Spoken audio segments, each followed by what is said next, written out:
जे के इंतजार रहा वो घड़ी आ गई और दिल से बढ़िया तू साउंड के माइक करते रहो और कुशवाहा साउंड इतना बढ़िया खूबसूरत साउंड देवे खातिर दिल से धन्यवाद कुशवाहा चाचा। गोपालगंज के धरती से बड़ी प्यार और मोहब्बत से आप बजाते हैं। आई उदुलरुआ बबुआ के गीत और संगीत के सुनल जाओ साहब, जे चर्चा के विषय बनल बा, जेकर गीत और संगीत पूरा विश्व में प्रसिद्ध भइल बा। ई छोटका बबुआ खातिर एगो जोरदार सा ताली बजा दी। इशारन के प्रेम आशीर्वाद दुलार हो कि आज पूरा विश्व में अपने गीत और संगीत अपना भोजपुरी भाषा खातिर जौन प्यार और मोहब्बत लूटत दाड़ा। आई इनके गीत और संगीत के सुनल जाओ। कल जाला कि प्रेम में एगो परिभाषा बता दिहल जाला साहब, प्रेम में एगो परिभाषा बता दिहल जाला, दिल में कुछ अलग अंदाज सजा लिहल जाला। जब कोनो मंच पे आ जाले है छोट चुकी बबुआ तो वहाँ गीत और संगीत के संगम बहा दिहल जाला, गीत और संगीत के संगम बहा दिहल जाला। आई आप सबके बीच आर्यन बाबू के सुनल जाओ गीत और संगीतों के बाद हम रखब भोजपुरी के दुलरुआ तमाम कलाकार के एक से बढ़ के एक कलाकार के उपस्थिति बा। आई आप सबके बीच आर्यन बाबू। हेलो हेलो इसका वोकल और खोल दीजिए। हेलो थोड़ा सा hello hello hello hello hello. सबसे पहले हमारे बाबू आप सभी के पहुंच की प्रणाम करतानी। आज सारंग के पावन धरती पे हम आप सबके बीच आइल बानी और दिल से धन्यवाद आप सभी के और युवा दिलों के धड़कन हमने के सुधीर सिंह अंकल जी के, जिनका आदेश पे हम आज आप सभी के बीच आइल बानी। और आज आप सभी की इजाजत देख के बहुत बढ़िया लगा था। हमारे बिट्टू भैया का दिल से धन्यवाद, जिनके छोटे भाई के तिलक उत्सव में हम सभी आए हैं, हम सभी कलाकार। और कहे कि कलाकार काफी ज्यादा बड़े और रहुआ सबके आशीर्वाद से हम भोजपुरी में 45 से ऊपर फिल्म कहीं, सैकड़ों एल्बम कहीं, सैकड़ों स्टेज शो कहीं। आप सभी के ढेर सारा आशीर्वाद प्यार दुलार मिलल और बहुत ही जल्द आप सभी के बीच आप सभी के प्यारे पावर स्टार पवन सर के भी आगमन होके वाला बा। हम सभी के बीच हमने के भोजपुरी के चॉकलेटी स्टार और हमारे बड़े भैया कल्लू भैया आ चुके हैं।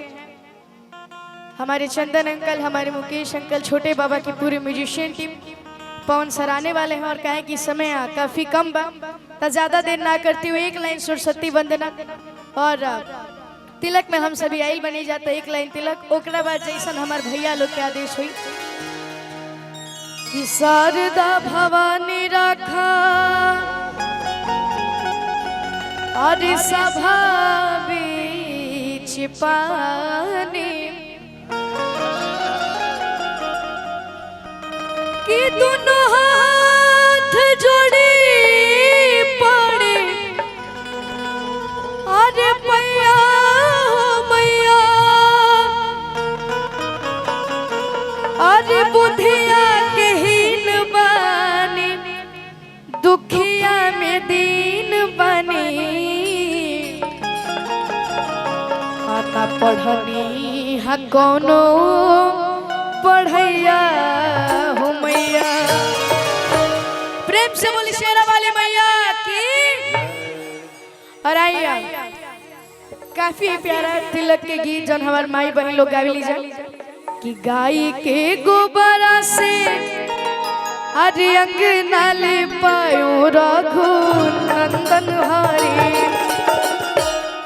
गज मोती चौका पो रायो सुनो जी रघु नंदन हरे।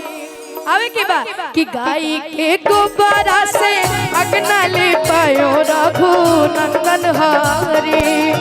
गाय के गोबरा से अंगना ले पायो रघु नंदन हरे। गजमोती चौका पो गजमोती चौका पो रायो सुनो जी रघु नंदन हरे। गजमोती चौका पो रायो सुनो जी रघु नंदन हरे।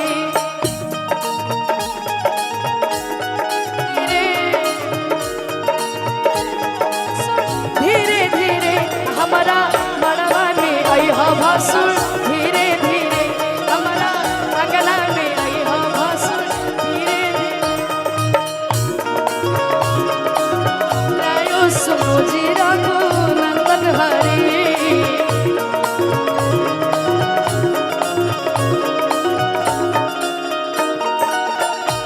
चौका बैठस राजा दशरथ के ललना रघु नंदन हरी।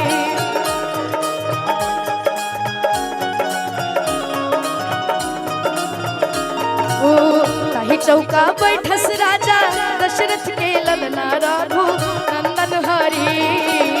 गीत मंगल होखे अजुरी, गीत मंगल होखे अजुरी, लागल भराए रघु नंदन हरी। गीत मंगल होखे अजुरी, लागल भराए रघु नंदन हरी। गीत मंगल होखे अजुरी, लागल भराए रघु नंदन हरी। कि गीत मंगल होखे अजुरी, अरे लागल भराए रघु नंदन हरी। और कहे कि अब हमने के लोग गीत के तरफ चलल जाओ, कहे कि बहुत सारा सम्मानित कलाकार बने। एक मनोहर मंगल अरे मूरत असुहावन सुंदर अरे सूरत हो।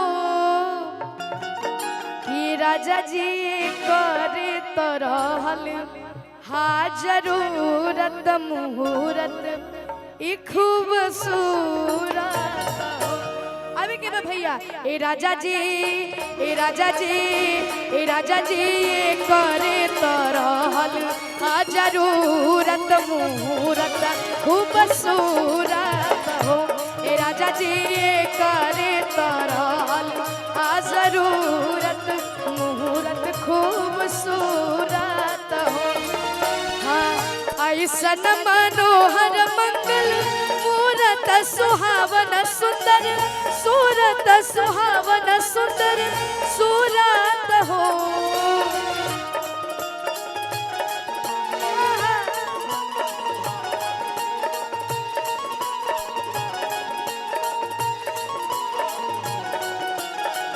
ऐसन मनोहर मंगल मूरत सुहावन सुंदर, सूरत सुहावन सुंदर सूरत हो। हे राजा जी, हे राजा जी, हे राजा जी करे तरहल हाजरूरत मुहूरत खूबसूरत हो। हे राजा जी करे तरहल हाजरूरत मुहूरत खूबसूरत। और भैया के लिए एक लाइन का कह के भैया कोट दे दीजिए। कि बांध के खोलाई समधि मांगे समधि निया के, तब मड़ावा में भीड़ भइले भारी। अब बड़ा रंगदार समधि आवे के भैया, तब मड़ावा में भीड़ भइले भारी। बड़ा रंगदार समधि मड़ावा में भीड़ भइले भारी। बड़ा रंगदार समधि बांध के खोलाई समधि मांगे समधि निया के, बांध के खोलाई समधि मांगे समधि निया के। लेकिन ऐसे ना हम चाहता नहीं, बिट्टू भैया खातिर और हमरा भैया खातिर सब लोग एक बार अपन दोनों हाथ उठाई जा, ताली बजाई जा। तब मड़ावा में भीड़ भइले भारी। बड़ा रंगदार बड़ा रंगदार समधि, बड़ा रंगदार समधि। बेटो भैया छोटे बाबा कुछ कहते हैं, देख ले लगे काम भाई नहीं हो।